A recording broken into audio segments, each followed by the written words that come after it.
Zajíček Timo a jarní tajemství. Na kraji lesa, tam, kde končí město a začíná tráva, žil malý zajíček. Jmenoval se Timo. Timo měl měkké uši, rychlé nožky, oči a krásnou pusinku, která se pořád na něco ptala. Každé ráno vylézal ze svého pelíšku, protáhl se a poslouchal. Les byl plný zvuků. Ptáci zpívali, vítr šeptal v listech a někde v dálce kapala voda. Ale jedno ráno bylo všechno jiné. Vzduch voněl nově. Slunce hřálo trochu víc a sníh pomalu mizel. Timo vykoukl ven a zamrkal. Co se děje? Zašeptal. Z nedalekého keře se ozval vrabec. Přišlo jaro. Timo naklonil hlavu. A co to znamená? Vrabec poskočil blíž.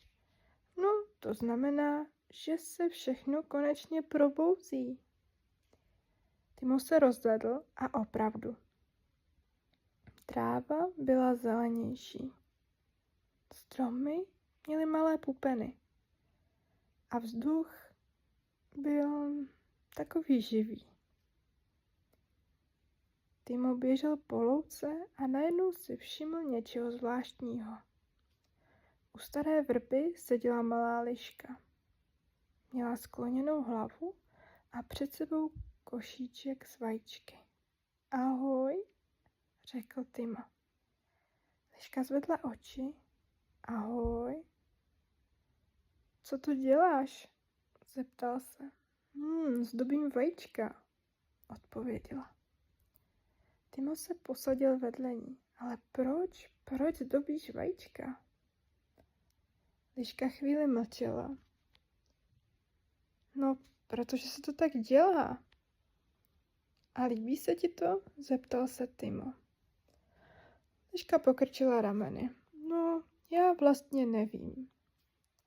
Timo vzal jedno vajíčko do tlapek. Bylo hladké, bílé, tiché.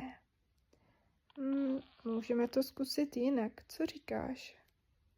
Liška se na něj podívala, ale jak jinak, pověděla. Timo chvíli přemýšlel, pak vzal kousek trávy a jemně jim přijel po vajíčku. Můžeme malovat tak, jak se nám líbí.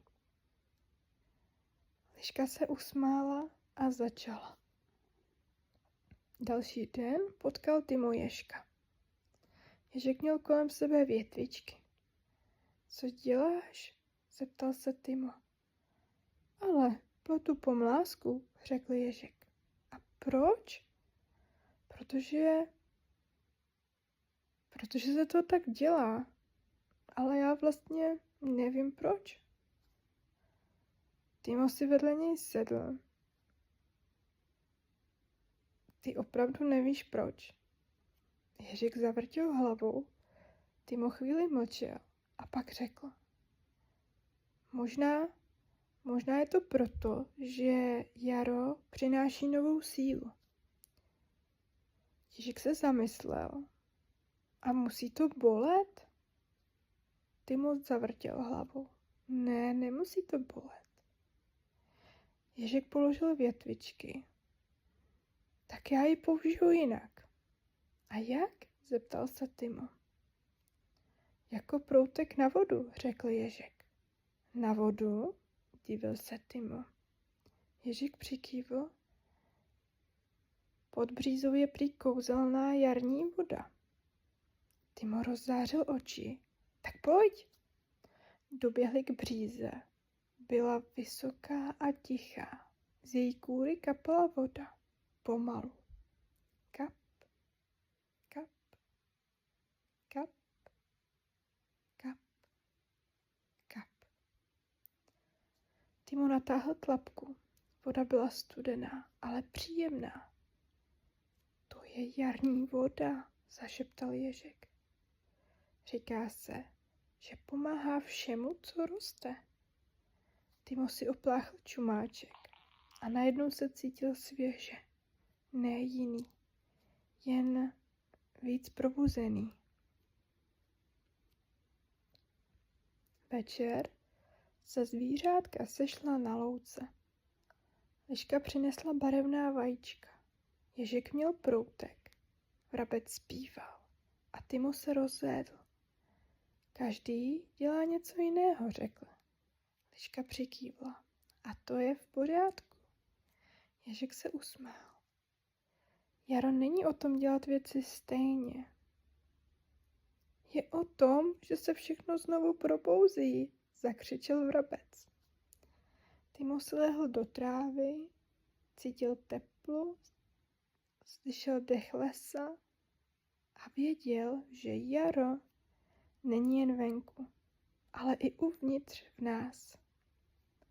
A možná, když dnes večer zavřeš oči, můžeš si představit, že i v tobě je malé jaro. Možná tiché, možná nenápadné, ale roste pomalu. Přesně tak, jak má. Dobrou noc.